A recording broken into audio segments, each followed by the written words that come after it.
مساء الفل. على السريع كده ملحوظة أو ملحوظة على السريع: كرة القدم المصرية. أنا اشتغلت 25 سنة في الإعلام الرياضي ولسه شغال يعني.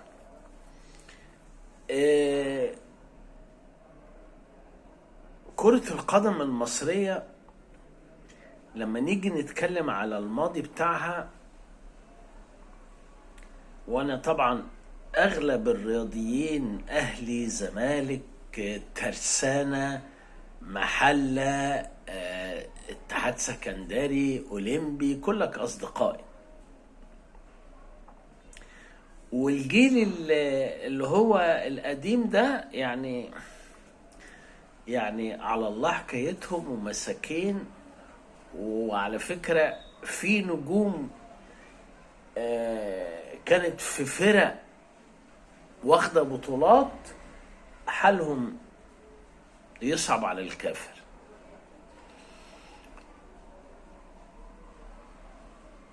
كابتن محمود الجوهر الله يرحمه، اللي انا بحبه جدا جدا يعني، وعملت له برامج كتير، هو اعترف بخطأ تطبيق الاحتراف. الاحتراف في مصر بقى عبارة عن لعيبة بتاخد فلوس غير طبيعية ومنتج زيرو. كأن مصر ديت اتكتب عليها يا عيني انها تتحلب، ومفيش اي حد يأكلها حاجة علشان حتى يلاقي حاجة يحلبوها منها.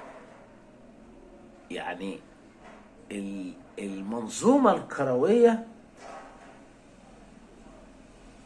حدث ولا حرج. ده بقى بمناسبة ايه؟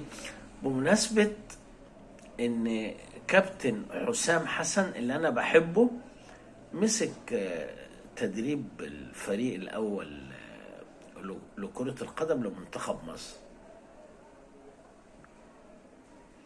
انا مش هشتغل قاسم السماوي، لكن انا عايز اقول ايه، هو الفكرة فكرة مدرب؟ انتوا فاهمين غلط.